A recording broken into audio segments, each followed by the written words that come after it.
आज हमने क्या डिस्कस करना था क्लास में? सर पीरियोडिक की डीपीपी 1 और ओके, एनसीईआरटी। पीरियोडिक की डीपीपी 1 और तुम्हारे कोई भी टॉपिक्स में डाउट्स और एनसीईआरटी हमने यहाँ डिस्कस करनी है, राइट? सर और चैप्टर 3 का टेस्ट भी। चैप्टर 3 का टेस्ट गानिया कल डिस्कस करेंगे, आज चेक हो जाएंगे तो कल पक्का तुम्हारे साथ में। पता है क्यों मैं अभी भी डिस्कस कर सकता हूँ? मैं सिर्फ ना 10 टेस्ट जो है वो चेक करने के बाद डिस्कस इसलिए करता हूँ ताकि मैं बता सकूं कि मेरे एंड से मैं क्या गलतियां देख पा रहा हूँ तुम्हारे अंदर। वो ज्यादा बेटर हो जाता है। सिर्फ आज का दिन रुक जाओ, आज मैंने 10 टेस्ट चेक करके ही सोना है, मेरा टारगेट है वो। तो मैं कल तक पूरा टेस्ट भी डिस्कस कर दूंगा और तुम्हारी जो गलतियां हैं वो भी फोकस करके बता दूंगा क्या गलतियां हैं। तो पहले पीरियोडिक का कोई टॉपिक जो है तुम समझना चाहते हो, मुझे हाथ खड़े कर लो। जिस भी स्टूडेंट को पीरियोडिक क्लासिफिकेशन का कोई टॉपिक समझना है पीरियोडिक का, वो अपने हाथ खड़े कर ले। मैं पूछूंगा उससे, वो टॉपिक का नाम बोलेगा और मैं उसको समझा दूंगा वो टॉपिक। मान्या तुम्हारे नोट्स में अभी भेज दूंगा क्लास के बाद, तो तुम नोट्स को रेफर कर सकते हो, अभी क्लास के बाद आ जाएंगे नोट्स। Okay sir. और तुम कोई भी टॉपिक पूछ सकते हो मान्या जो तुम्हें समझना है मेरे से। तो अभी तक सिर्फ हर्षिता ने हाथ खड़ा किया है, जल्दी से हाथ खड़े कर लो। नंदन ने भी कर लिया है, गान्या का भी हो चुका है, बहुत बढ़िया। तमन्ना को भी पूछना है, कर लो अपने हाथ खड़े। 2-5 तक जल्दी से फटाफट अपने हाथ खड़े कर लो, तब तक बाकी ज्वाइन कर रहे हैं। तब तक एटलीस्ट मुझे ये बताओ कि किस किस स्टूडेंट ने डाउट्स को डिस्कस करना है, चैप्टर में कोई टॉपिक समझना है। ओके हर्षिता, मैं तुमसे स्टार्ट करता हूँ। बताओ तुम्हें कौन से टॉपिक में प्रॉब्लम है? Sir Mendeleev's periodic law. Mendeleev's periodic law में प्रॉब्लम है बस? Yes sir. Mendeleev's periodic law, और उसके अलावा बोलो हर्षिता। नहीं सर, अभी इसी में। ओके, देखो मेंडलीव्स पीरियोडिक लॉ का मतलब क्या? देखो पहले तो हर्षिता, पीरियोडिक का मतलब क्या होता है? किसी चीज का फिक्स्ड इंटरवल के बाद रिपीट होना। जैसे हम बोलते हैं समर्स जो होते हैं वो पीरियोडिक होते हैं, विंटर्स भी पीरियोडिक है, हमारी जो क्लासेस चलती हैं वो भी पीरियोडिकली चलती हैं। मतलब फिक्स्ड इंटरवल के बाद, आज हम 2 बजे क्लास ले रहे हैं तो कल भी 2 बजे ही होगी, ऐसा नहीं कल 6 बजे होगी, कल भी 2 बजे होगी। इसको बोलते हैं पीरियोडिक। मेंडलीव्स अपने पीरियोडिक लॉ में क्या कहता है कि जो एलिमेंट्स हैं उनकी जो प्रॉपर्टीज रिपीट कर रही हैं आफ्टर अ फिक्स्ड इंटरवल, वो तब रिपीट करती हैं जब एलिमेंट्स को increasing order of atomic mass में रखा जाता है। यानी उसका कहना क्या है कि properties of element, properties of elements, properties of elements are periodic function, properties of element are periodic function of atomic masses। यानी एलिमेंट्स अपनी प्रॉपर्टीज को रिपीट तब करते हैं आफ्टर अ फिक्स्ड इंटरवल जब उन एलिमेंट्स को increasing order of atomic mass में रखा जाता है। और on the other hand modern का कहना क्या है, मॉडर्न पीरियोडिक लॉ का, कि properties of elements are periodic function of atomic numbers. तो वो कहता है कि एलिमेंट्स अपनी प्रॉपर्टीज को तब रिपीट करते हैं जब एलिमेंट्स को increasing order of atomic number में रखा जाए। तो दोनों का बस यही डिफरेंस है हर्षिता। Okay sir. कोई और डाउट? No sir. ओके, तो हाथ नीचे कर सकते हो। हाँ जी नंदन बोलो, तुम क्या समझना चाहते हो? ट्रेंड्स है जो उसके एग्जांपल से समझना है, बाकी तो सब क्लियर है। सारे ट्रेंड्स? नहीं, ट्रेंड्स के जैसे एग्जांपल कौन सा रिएक्टिव है, मोर रिएक्टिव लाइक है जैसे। अरे मैं कह रहा हूँ ट्रेंड्स में तो हाँ जी। 6 चीजें हैं, एटॉमिक साइज है, वैलेंसी है, रिएक्टिविटी है, मेटेलिक नॉन मेटेलिक कैरेक्टर है, नॉन मेटेलिक और इलेक्ट्रोनेगेटिविटी है। मेटेलिक कैरेक्टर में समझना है। मेटेलिक और नॉन मेटेलिक कैरेक्टर, और बोलो। और रिएक्टिविटी बस। Metallic non metallic character as well as reactivity, और बोलो। सर बस। हाँ जी गान्या, तुम क्या समझना चाहते हो? सर स्कूल में हमें आयोनाइजेशन एनर्जी और इलेक्ट्रॉन एफिनिटी। यस सर, उसका ट्रेंड करवाया, वो भी समझा दो। जरूर, आयोनाइजेशन एनर्जी और इलेक्ट्रॉन एफिनिटी। मैं फिर से बोलूंगा, ये 2 चीजें मैं समझा दूंगा अभी, बट ये ऑप्शनल है, जो करना चाहते हैं वो कर लेंगे। मैं तो हर चीज का आंसर देने के लिए आया ही हूँ। और कुछ गान्या? No sir. ओके, हाँ जी तमन्ना तुम बोलो क्या समझना चाहते हो? सर एज सच कोई टॉपिक नहीं है, बट एनसीईआरटी में 2 जगह 2 बॉक्सेस हैं, वो पूछने हैं। श्योर, वो अभी हम एनसीईआरटी खोल लेंगे तो तुम पूछ लेना, ठीक है। Okay sir. हाँ जी रिधिमा तुम बोलो। Sir electronegativity. इलेक्ट्रॉन नेगेटिविटी, और बोलो। बस सर। बस, चलो नेक्स्ट। रिधिमा के बाद एंजला तुम बोलो।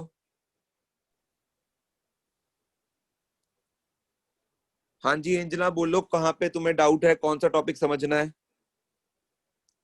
आवाज नहीं आ रही। सौम्या बोलो doubt. Sir atomic size. Atomic size वाला ट्रेंड तुम्हें समझना है, और बोलो। बस सर। नेक्स्ट दिया सरीन।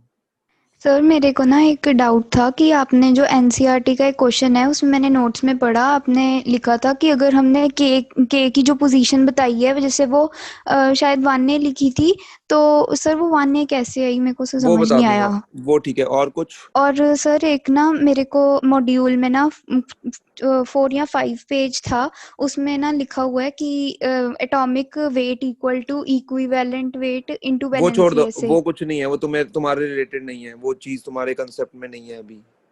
ओके और सर, कुछ दिया। अच्छी बस बात है तुम थैंक पढ़ यू। रहे हो, बट अभी वो हमारे कंसर्न का नहीं है। हाँ जी वंश जेठी। ओके। सर बुक में एक ब्लू बॉक्स में टॉपिक है ब्लू बॉक्स करो एक्टिविटी का एक टॉपिक है, वो समझना है। मतलब अभी कोई ऐसा टॉपिक नहीं है, वो एनसीईआरटी में टॉपिक है। हाँ जी हाँ जी। ठीक है। हाँ जी जितनों ने भी हाथ खड़े किए थे मैंने सबके पूछ लिए डाउट्स, अपने हाथ नीचे कर सकते हो एक्सेप्ट एंजला, उसकी मुझे आवाज नहीं आ रही है। तो बाकी पक्का किसी को कोई डाउट नहीं समझना है इसके अलावा। लो जी। सर हाँ जी बोलो। सर एंजला ने चैट में सेंड किया है, उसका वैलेंसी और मेटेलिक करेक्टर कर दो। वैलेंसी और हाँ, मेटेलिक समझना करेक्टर। है। लो जी देखो, सबसे पहले मैं इन डाउट्स में से डाउट उठाना चाहूंगा सौम्या का, क्योंकि उस डाउट से काफी चीजें मेरे लिए आसान हो जाएंगी। सबसे पहले मैं डिस्कस करूंगा एटॉमिक साइज। क्या तुम में से कोई मुझे बता सकता है what do you mean by atomic size? Atomic size का मतलब क्या है? ये मत बोलना कि एटम का साइज सर, वो मुझे भी पता है एटम का साइज को एटॉमिक साइज बोलेंगे, बट एक्चुअल में एटॉमिक साइज है क्या? कोई बता सकता है मुझे?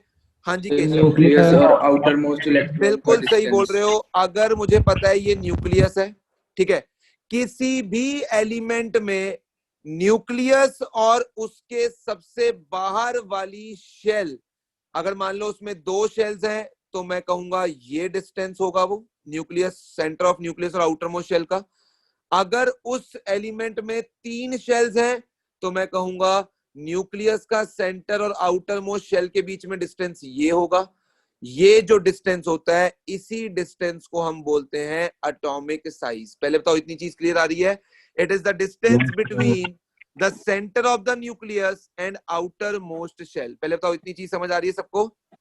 Yes Yes, sir. sir. अब देखो, अगर मैं बात करता हूं, पहले तो एटॉमिक साइज की डेफिनेशन क्लियर होगी। It is the distance between the centre of the nucleus and the outer most shell, उसे हम बोलते हैं एटॉमिक साइज। अब मुझे क्या डिस्कस करना है कि जब हम ग्रुप में चलेंगे और जब हम पीरियड में चलेंगे तो एटॉमिक साइज कैसे वेरी करेगा। तो ग्रुप और पीरियड मैंने बना लिए। मैं फिर से बता देता हूं, ग्रुप में चलने का मतलब होता है टॉप से लेकर बॉटम तक जाना, ऊपर से नीचे तक, और पीरियड में चलने का मतलब होता है लेफ्ट से लेकर राइट तक जाना। अब जब मैं ग्रुप में चलता हूं, लेट्स कंसीडर फर्स्ट ग्रुप, तो फर्स्ट ग्रुप में मेरे पास आते हैं lithium, sodium, potassium, rubidium, caesium, फ्रेंचियम। Yes और नो? ये सेकंड पीरियड में, ये थर्ड पीरियड, ये फोर्थ पीरियड, ये फिफ्थ, ये सिक्स्थ और सेवंथ। क्या एलिमेंट का पीरियड नंबर उसमें नंबर ऑफ शेल्स बताता है हमें? यस और नो? Yes sir. अगर मैं कहूंगा Yes, कि sir. लिथियम का पीरियड नंबर 2 है तो इससे ये पता लगता है कि लिथियम के अंदर 2 शेल्स होंगी। यस और नो? इट विल बी के शेल एंड एल शेल। अगर मैं कहता हूं सोडियम का पीरियड नंबर 3 है तो मैं कहूंगा उसके अंदर 3 शेल्स होंगी। इट विल बी के एल एम। यस और नो? अगर मैं कहूंगा पोटेशियम का पीरियड नंबर 4 है तो मतलब उसके अंदर 4 शेल्स होंगी। इट विल बी के एल एम एन। हमें पता है किसी भी एलिमेंट का पीरियड हमें उसमें नंबर ऑफ शेल्स के बारे में बताता है। यस और नो? Yes sir. इसका मतलब कह सकता हूं ये डायग्राम लिथियम के लिए होगा, ठीक है, आउटर मोस्ट शेल में 1 इलेक्ट्रॉन और अंदर वाली शेल में 2 इलेक्ट्रॉन्स होंगे। ये जो डायग्राम है ये सोडियम के लिए कह सकता हूं आउटर मोस्ट शेल में सिर्फ एक इलेक्ट्रॉन, अंदर वाली में 8 और उससे अंदर वाली में 2, ये सोडियम के लिए होगा। और पोटेशियम के लिए अगर मैं इसी डायग्राम को बनाऊंगा तो उसमें 4 शेल्स दिखानी पड़ेंगी। यस और नो सौम्या? Yes sir. तो तुम इस चीज को विजुलाइज करके बताओ कि किस केस में न्यूक्लियस के सेंटर और आउटर मोस्ट शेल का डिस्टेंस सबसे ज्यादा दिखाई दे रहा है तुम्हें? पोटेशियम। पोटेशियम। उससे कम सोडियम, उससे कम सोडियम, फिर फिर लिथियम। लिथियम। इसका मतलब ग्रुप में चलने पर एटॉमिक साइज इंक्रीज करता हुआ दिखाई दे रहा है। एटॉमिक साइज इंक्रीज कर रहा है, यस और नो? Yes sir. अब उसका कारण क्या है? कारण ये है कि सर जब हम ग्रुप में चलते हैं तो नंबर ऑफ शेल्स को मैं बढ़ता हुआ देख रही हूँ, नंबर ऑफ शेल्स बढ़ रहे हैं, और नंबर ऑफ शेल्स बढ़ रहे हैं तो आउटर मोस्ट शेल का डिस्टेंस न्यूक्लियस से दूर होता जा रहा है, यानी वो रेडियस बढ़ता जा रहा है, नंबर ऑफ शेल्स बढ़ते जा रहे हैं, यस और नो? Yes sir. देखो एक इंटरेस्टिंग चीज और भी देखने वाली है। ऐसे समझो कि आज की क्लास में जो मैं हूं, मैं पॉजिटिवली चार्ज्ड हूं, दिस इज मी रोहित, ठीक है, मैं प्रोटॉन हूं, और तुम हो इलेक्ट्रॉन्स, नेगेटिवली चार्ज्ड हो, और तुम क्या हो? इलेक्ट्रॉन्स हो, वो तुम सब हो, ठीक है, स्टूडेंट्स लिख देता हूं यहां पर, तुम सब इलेक्ट्रॉन हो। मुझे एक बात बताओ, अगर तुम्हारे और मेरे बीच की अट्रैक्शन यानी प्रोटॉन और इलेक्ट्रॉन के बीच की अट्रैक्शन अगर ज्यादा है, न्यूक्लियस और तुम्हारे इलेक्ट्रॉन के बीच की अट्रैक्शन ज्यादा है, तो क्या वो इलेक्ट्रॉन न्यूक्लियस के पास रहना चाहेगा या दूर रहना चाहेगा? पास पास रहना रहना चाहिए। चाहेगा। अगर तुम्हारे और मेरे बीच की अट्रैक्शन काफी ज्यादा होगी तो तुम मेरे पास पास रहना चाहोगे, मेरे से तुम्हारा डिस्टेंस कम होगा, यस और no? Yes sir. Yes sir. Interesting चीज देखने वाली क्या है कि लिथियम के अंदर 3 प्रोटॉन्स थे और 3 ही इलेक्ट्रॉन्स थे, एग्रीड, ठीक है, यानी जो न्यूक्लियस था उसके ऊपर चार्ज पॉजिटिव +3 था, यस और नो? 3 प्रोटॉन्स मतलब +3। जब हम सोडियम पे गए तो प्रोटॉन्स 11 हो गए, यानी पहले मेरे जैसे 3 बंदे थे, अब मेरे जैसे 11 बंदे हो चुके हैं, और अब मैं जब पोटेशियम पे गया तो मेरे जैसे 19 बंदे हो चुके हैं। तो क्या ये भी दिखाई दे रहा है कि मेरे जैसे बंदे बढ़ रहे हैं, तो क्या अट्रैक्शन भी बढ़नी चाहिए? Yes sir. Yes sir. But ऐसा तब होता जब डिस्टेंस यानी शेल ना बढ़ती। अगर मान लो एक ही शेल के अंदर, मान लो एक फिक्स्ड दायरा है हमारी क्लास के अंदर, इतना ही दायरा हमने फिक्स कर दिया, अगर उस दायरे के अंदर मान लो हमारी क्लास का साइज, तुम सब मेरी क्लास में आए हुए हो, तुम्हें साइज पता है क्लास का, अगर उतने साइज में मैं बढ़ रहा हूं, मेरा नंबर बढ़ रहा है, और वो क्लास का साइज क्या हो चुका है? सेम है, अब उसमें नंबर ऑफ स्टूडेंट्स बढ़ते जा रहे हैं, कोई प्रॉब्लम नहीं है, तो क्या होगा? हर बच्चे पे और ज्यादा अट्रैक्शन बढ़ने लगेगी, यस और नो? Yes sir. ठीक है। बट अगर मैं कहूं कि अब वो कमरे तक लिमिटेड नहीं हो, अब तुम ऊपर भी जा सकते हो, यानी ऊपर की क्लास में भी जा सकते हो, तो अब बताओ, अब मेरे जैसे बंदे तो बढ़ रहे हैं, बट मेरे जैसे बंदे जो बढ़ रहे हैं वो ऊपर वालों को थोड़ी देख पाएंगे जो ऊपर चले गए हैं, यस और नो? Yes sir. इसका मतलब ग्रुप के अंदर प्रोटॉन्स का नंबर भी बढ़ता है। प्रोटॉन्स का नंबर बढ़ने से न्यूक्लियस के ऊपर चार्ज बढ़ता है। अब न्यूक्लियस के ऊपर पॉजिटिव चार्ज होता है, यानी पॉजिटिव चार्ज बढ़ता है। तो ऐसा लगता है बच्चे को कि क्योंकि पॉजिटिव चार्ज बढ़ रहा है तो इलेक्ट्रॉन को अपनी तरफ अट्रैक्ट करेगा, जिससे इलेक्ट्रॉन पास आ जाएगा न्यूक्लियस के और साइज को कम होना चाहिए। बट ऐसा नहीं है, पॉजिटिव चार्ज बढ़ रहा है, न्यूक्लियर चार्ज बढ़ रहा है, बट इलेक्ट्रॉन जो है, जो आउटर मोस्ट शेल का इलेक्ट्रॉन है, वो दूर भी तो जाता हुआ दिखाई दे रहा है, यस और नो? Yes sir. इसलिए यहां पर हम एक टर्म डिफाइन करते हैं, दैट इज Z इफेक्टिव, और इसे बोलते हैं इफेक्टिव न्यूक्लियर चार्ज। क्या बोलते हैं इसको?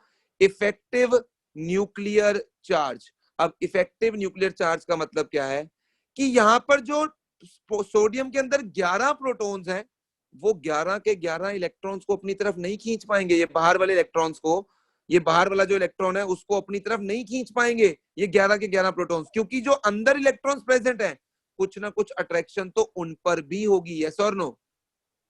Yes sir. जैसे तुम एक मान लो कोई स्टेज शो देखने जाते हो, कोई भी कंसर्ट देखने जाते हो, तो अगर तो तुम बिल्कुल फ्रंट पे हो तो अट्रैक्शन यानी जो गा रहा है उसकी पूरा तुम्हें देख रहा होगा। बट अगर मान लो तुम 5th या 6th लाइन में हो तो आगे वाले लोग तुम्हारे लिए क्या कर रहे हैं? एक हिंड्रेंस पैदा कर रहे हैं। तो मान लो जो वो गा रहा है वो न्यूक्लियस है और तुम 5th और 6th लाइन में हो, यानी तुम इलेक्ट्रॉन हो, क्या न्यूक्लियस का पूरा ध्यान उस इलेक्ट्रॉन पे होगा? मतलब तुम पर होगा उस गाने वाले का पूरा ध्यान? नो सर, आगे वालों पे होगा। इसका आगे वालों पे होगा। इसका मतलब इफेक्टिव न्यूक्लियर चार्ज या तो हम कहेंगे कम हो रहा है या हम कहेंगे कांस्टेंट रह रहा है। मतलब अट्रैक्शन की वजह से साइज के ऊपर कोई सिग्निफिकेंट इंक्रीज या डिक्रीज नहीं आ रहा है, अट्रैक्शन की वजह से, न्यूक्लियस के चार्ज के बढ़ने की वजह से। तो अब मैं कहूंगा अट्रैक्शन वाला गेम तो खत्म हो गया, यानी सिर्फ नंबर ऑफ शेल्स ही बढ़ रहे हैं, और नंबर ऑफ शेल्स अगर बढ़ रहे हैं तो डेफिनेटली साइज बढ़ेगा ही बढ़ेगा। यस और नो? Yes sir. अब पीरियड में क्या होता है? पीरियड की बात करूंगा मतलब लिथियम से बेरिलियम, बेरिलियम से बोरोन, कार्बन, नाइट्रोजन, हम सेकंड पीरियड में चलेंगे। यानी चाहे हम बात लिथियम की कर लें, उसके अंदर भी 2 ही शेल्स दिखेंगी, चाहे हम बात बेरिलियम की कर लें, उसके अंदर भी 2 ही शेल्स दिखेंगी, चाहे हम बात बोरोन की कर लें, उसके अंदर भी 2 ही शेल्स, चाहे कार्बन की बात कर लें उसके अंदर भी 2 ही शेल्स, चाहे नाइट्रोजन की बात कर लें उसके अंदर भी 2 ही शेल्स। यानी पहली चीज तो मैं ये कहूंगा कि पीरियड के अंदर नंबर ऑफ शेल्स बढ़ती नहीं है, क्या रहती है? सेम। यस और नो? Yes sir. अब समझो, ये वो गायक है जो गा रहा है, और यहां पर पता है क्या हो रहा है? फ्रंट लाइन के अंदर पहले 3 बंदे थे, अब 4 हो गए, अब 5 हो गए, अब 6 हो गए, अब 7 हो गए, अब ऐसे बढ़ रहे हैं। मतलब लाइनें नहीं बढ़ रही हैं, फ्रंट लाइन के अंदर नंबर ऑफ पर्सन जो है वो बढ़ रहे हैं। Are you trying to get it? Group में क्या हो रहा था? लाइनें बढ़ रही थी। बोलो मेरी बात समझ आ रही है? Yes sir. तो अगर मान लो गाने वाला एक है, ठीक है, तो उसकी अट्रैक्शन कुछ पे होगी जो आगे खड़े होंगे। अगर मान लो ऐसे गाने वाले 2 हो जाए तो अट्रैक्शन बढ़ जाएगी, ऐसे ही गाने वाले 3 हो जाए तो अट्रैक्शन और बढ़ जाएगी। इसका मतलब लिथियम के अंदर तो केवल 3 प्रोटॉन्स थे, अब नेक्स्ट बेरिलियम में 4 प्रोटॉन्स, बोरोन में 5, 6 कार्बन में, नाइट्रोजन में 7। क्या पॉजिटिव चार्ज बढ़ रहा है? क्या प्रोटॉन का नंबर बढ़ रहा है पीरियड में? Yes sir. अगर प्रोटॉन का नंबर बढ़ रहा है तो क्या न्यूक्लियस पे चार्ज भी बढ़ रहा है? That is positive charge. Yes sir. यानी वो पॉजिटिव चार्ज इलेक्ट्रॉन को अपनी तरफ खींचने की कोशिश करेगा। यस और नो? यस तो सर। अगर वो इस इलेक्ट्रॉन को अपनी तरफ खींचेगा तो क्या इलेक्ट्रॉन पास आ जाएगा और साइज क्या हो जाएगा? कम हो जाएगा। ये रेडियस क्या हो जाएगा? कम हो जाएगा। यस और नो? Yes sir. तो इसका मतलब मैं कहूंगा पीरियड में नंबर ऑफ शेल्स तो क्या रहती हैं? सेम, बट मैं ये कहूंगा force of attraction between the nucleus and electron ये बढ़ता जाता है जैसे जैसे हम पीरियड में मूव करते हैं, ये बढ़ता जाता है, और इसके बढ़ने से साइज जो है वो क्या होता रहता है? कम होता रहता है। सर प्रोटॉन का चार्ज, न्यूक्लियस का चार्ज तो ग्रुप में भी बढ़ रहा था नंदन। नंदन ग्रुप में भी तो प्रोटॉन का चार्ज बढ़ रहा है ना, प्रोटॉन्स बढ़ रहे हैं ग्रुप के अंदर भी और पॉजिटिव चार्ज बढ़ रहा है, तो ऐसा वहां क्यों नहीं देखने को मिला?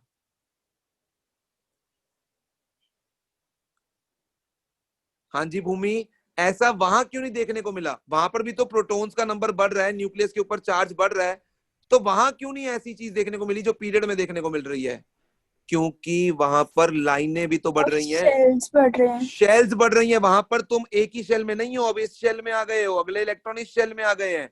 तो अगर हम इफेक्टिवली देखें तो ना कोई चार्ज बढ़ेगा, मतलब ना अट्रैक्शन बढ़ेगी ना ज्यादा घटेगी, यानी अट्रैक्शन का कोई सिग्निफिकेंट रोल नहीं है जब हम ग्रुप में चलते हैं। बट पीरियड में शेल सेम है और प्रोटॉन्स बढ़ते जा रहे हैं, न्यूक्लियस पे चार्ज बढ़ता जा रहा है, जबकि रेडियस उतना ही है, डिस्टेंस उतना ही है इलेक्ट्रॉन और न्यूक्लियस के बीच में, इसलिए अट्रैक्शन बढ़ रही है जिसके कारण साइज घटेगा। कम होगा। यानी पीरियड में चलने पर साइज कम होगा और ग्रुप में चलने पर साइज बढ़ेगा। यानी मैं कहूंगा लिथियम का साइज पीरियड में सबसे बड़ा, फिर बेरिलियम, फिर बोरोन, फिर कार्बन, नाइट्रोजन का सबसे छोटा। बट ग्रुप में मैं कहूंगा लिथियम का साइज सोडियम से छोटा, सोडियम का पोटेशियम से, पोटेशियम का रुबीडियम से, रुबीडियम का सीजियम से, और सबसे बड़ा साइज फ्रेंशियम का होगा। हाँ जी वंश जेठी। सर एटॉमिक रेडियस के यूनिट्स क्या होते हैं मेजरिंग के? क्या एटॉमिक रेडियस? क्या सर एटॉमिक रेडियस को मेजर करने के यूनिट्स क्या होते हैं? वैसे एटॉमिक रेडियस को हम आर्मस्ट्रॉन्ग में मेजर करते हैं। आर्मस्ट्रॉन्ग आपने एक बार लिखवाया था ना 1 pm इज इक्वल टू ऐसा। पिकोमीटर्स में भी मेजर करते हैं, हम पिकोमीटर्स में भी मेजर करते हैं। पिकोमीटर्स के अंदर हम एटॉमिक रेडियस को मेजर करते हैं, और 1 picometre is 10⁻⁻12 metres. Okay sir. भाई किसी भी बच्चे को और एटॉमिक रेडियस की गेम नहीं समझ आई तो पूछ सकता है वो। बोलो बोलो भाई। आ गई सर। क्लियर है सर। सिंपल आ गई। कंसर्ट पे सोचो, तुम कंसर्ट पे हो और तुम्हें सब चीजें समझ आनी शुरू हो जाएंगी। अब मैं तुमसे पूछता हूँ, ये मैग्नीशियम है और ये कैल्शियम है, दोनों में से कौन बड़ा होगा? तो कैल्शियम। तुम्हें कैल्शियम। डिसाइड करने के लिए सिर्फ तुम्हें ये देखना है कि तुम ऊपर से नीचे गए, जब मैग्नीशियम से कैल्शियम तक गए ऊपर से नीचे गए या लेफ्ट टू राइट गए। तो मैं ऊपर से नीचे गया तो ऊपर से नीचे मतलब ग्रुप में गया, ग्रुप में साइज बढ़ता है। अब मैं पूछता हूँ, मैग्नीशियम यहाँ पर है और एल्यूमिनियम यहाँ पर है थर्ड पीरियड के अंदर, बताओ मैग्नीशियम और एल्यूमिनियम में से साइज किसका बड़ा? मैग्नीशियम। क्योंकि मुझे बस ये देखना है कि जब मैं मैग्नीशियम पर खड़ा होकर एल्यूमिनियम की तरफ जाऊंगा कि मैं लेफ्ट टू राइट जा रहा हूं या टॉप टू बॉटम। क्योंकि मैं लेफ्ट टू राइट जा रहा हूं, इसका मतलब लेफ्ट टू राइट जाने पर साइज कम होगा, पीरियड में साइज कम होगा, यानी मैग्नीशियम का साइज बड़ा है। यस और नो? सर फिर इसके लिए Yes, तो पूरा sir. पीरियोडिक टेबल आना जरूरी है ना? नहीं, कोई जरूरी नहीं है। तुम्हें तो वहां फिर पर हमें जो कैसे पता एग्जांपल, चलेगा? अरे तुम्हें जो टेबल दिया होगा उसमें वो पूछेगा ए बड़ा या बी बड़ा, तो तुम्हें इतना देखना है कि भाई ए और बी को जब तुम रिलेट कर रहे हो तो तुम ग्रुप में रिलेट कर रहे हो या पीरियड में रिलेट कर रहे हो। तुम्हें पीरियोडिक टेबल नहीं आता है तो उससे कोई बड़ी बात ही नहीं है। वहां पर कौन सा मैग्नीशियम एल्यूमिनियम दे रखा होगा, वहां पे तो टेबुलर क्वेश्चन होंगे। अब ये क्वेश्चन है तमन्ना, मैं तुम्हारे डाउट पे आ रहा हूँ, तुमसे पूछूं ए बड़ा या बी बड़ा, तो ये देखना है कि ए से बी तक जाने के लिए पीरियड में चल रहे हो या ग्रुप में चल रहे हो। क्योंकि ए से बी तक जाने के लिए तुम पीरियड में चल रहे हो तो बी छोटा होगा ए से, सिंपल। ओके सर, मतलब ऐसे गिवन होएगा, वो ऐसे नहीं कहेगा कि मैग्नीशियम या एल्यूमिनियम। ऐसा नहीं होगा, तुम्हें पीरियोडिक ऐसा टेबल गिवन होगा, ऐसे क्वेश्चंस आएंगे तुम्हें। अब तुमसे ठीक है पूछे सर। ए बड़ा या डी बड़ा, तो ऑब्वियस ही बात है भाई, दिख रहा है कि ए के अंदर 2 ही शेल्स हैं और डी के अंदर 3 शेल्स हैं, तो डेफिनेटली डी का साइज बड़ा है। और वैसे भी ए से डी जाने तक हम ग्रुप में चले, top to bottom. Yes sir. अब तुमसे पूछे सी बड़ा या एफ बड़ा, तो भाई टॉप टू बॉटम गया हूं तो डेफिनेटली सी बड़ा, सॉरी एफ बड़ा। एफ। ठीक है ना? अब अगर तुमसे ये पूछे कि बी बड़ा या सी बड़ा, तो ध्यान रखना तुम्हारा आंसर बी होगा। बट अभी तुम इस आंसर को नहीं दे पाओगे, क्योंकि जब हम एटॉमिक रेडियस को डिफाइन करते हैं तो हम उसमें ग्रुप 18 की बात नहीं करते हैं। Are you getting my point? Yes sir. Yes, तो sir. अगर इसका करेक्ट आंसर बताऊं तो इसका करेक्ट आंसर सी है। नोबल गैसेस का रेडियस अपने पीरियड में सबसे बड़ा होता है, मतलब सी का रेडियस ए से भी बड़ा होगा। अगर वैसे दिमाग में रख सकते हो इस चीज को तो रख लो, बट क्लास 10th में तुम्हें इतना डेप्थ में नहीं लेके जाएगा। वो जो भी नोबल गैसेस हैं हर पीरियड में, जैसे पहले पीरियड में हीलियम है, दूसरे में नियॉन है, तीसरे में आर्गन है, हर पीरियड में जो नोबल गैस है उसका रेडियस अपने ही पीरियड के सबसे पहले एलिमेंट से भी बड़ा होता है। Are you getting my point और नॉट?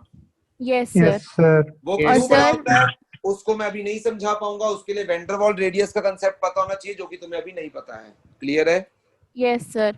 और सर सर अगर हमसे मॉड्यूल पूछते में हैं तो भी बी लिखेंगे हम या सी लिखेंगे? अगर तुमसे ये पूछ लेगा, वैसे तो नहीं पूछेगा, अगर तुमसे ये पूछ लेगा तो फिर तुम्हें आंसर सी लिखना है। वैसे वो नहीं पूछेगा 100%, I am sure. Okay sir. Okay, sir. Sir. बोलो तमन्ना। और सर मॉड्यूल में भी जहाँ पे पीरियोडिक टेबल दिया हुआ है ना, वहाँ पे क्लियरली मेंशन्ड है कि the zigzag line separates the metals from the non metals। ठीक है? हाँ। तो इनर्ट गैसेस हैं, इनको नॉन मेटल्स क्यों मानते हैं फिर? किनको नॉन मेटल्स मानते हैं? हीलियम, नियॉन, आर्गन, क्रिप्टन को। अरे 18th ग्रुप को मत इंक्लूड करो यार, उसमें वो अलग है, वो नोबल गैसेस हैं, वो नॉन मेटल मेटल्स की कैटेगरी में नहीं आती हैं, वो अलग ही रखी हैं। वो Okay. लिखा जरूर हुआ है, वो सिर्फ उस चीज को दिखाने के लिए 17th ग्रुप तक। ठीक है सर। हाँ जी बोलो सौम्या, तुम्हारा जो डाउट था एटॉमिक रेडियस या एटॉमिक साइज, एक ही चीज है, दोनों को एक ही नाम से जानते हैं, क्या वो क्लियर हो चुका है या Yes, you need sir. Further explanation in that? Sir clear है। क्लियर है? हाँ जी, नेक्स्ट डाउट किधर गए, पहले तो मैं ये ढूंढ लूं, कहाँ गए तुम्हारे डाउट्स, ये रहे। हाँ जी, नेक्स्ट डाउट नंदन जी का था, metallic character and non metallic character. हाँ जी नंदन, ये बताओ कि मेटेलिक कैरेक्टर से मतलब क्या है? What is the meaning of metallic character?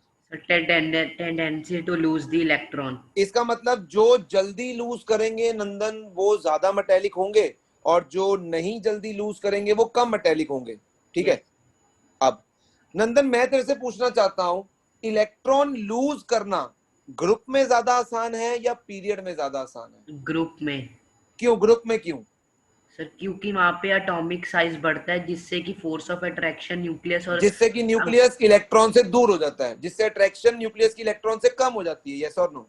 Yes sir.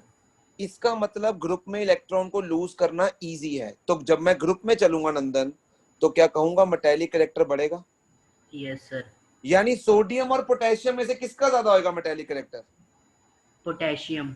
और पोटेशियम और रुबिडियम में से? रुबिडियम। ठीक है।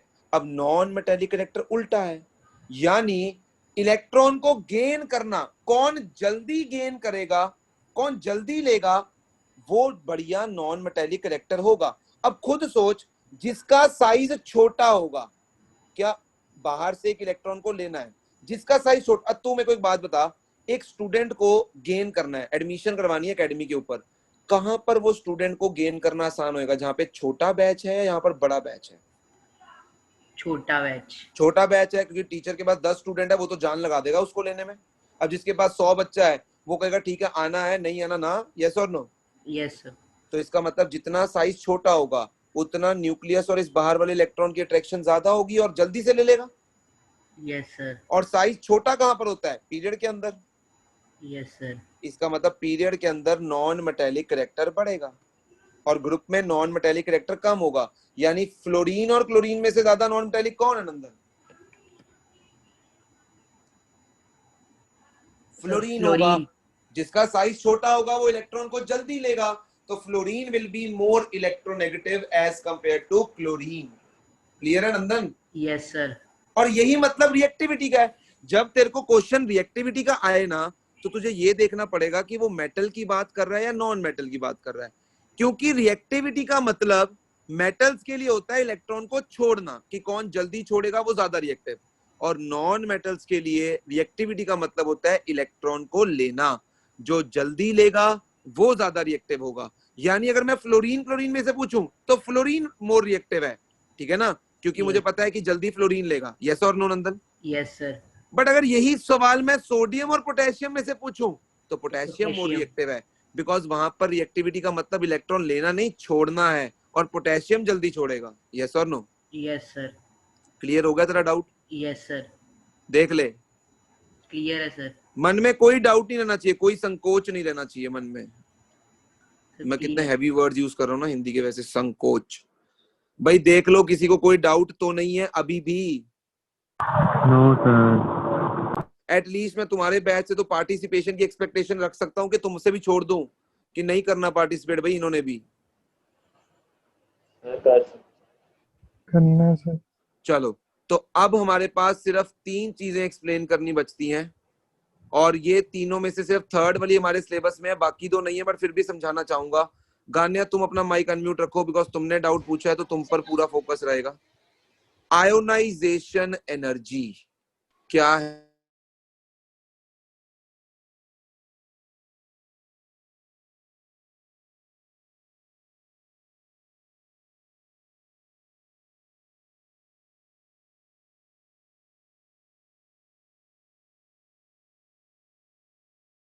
इलेक्ट्रॉन लूज करके। 1 इलेक्ट्रॉन लूज करके। बट क्या वो 1 इलेक्ट्रॉन अपने आप छोड़ देगा? देखो गान्या, मैं ये कहूंगा कि न्यूक्लियस की इस इलेक्ट्रॉन के साथ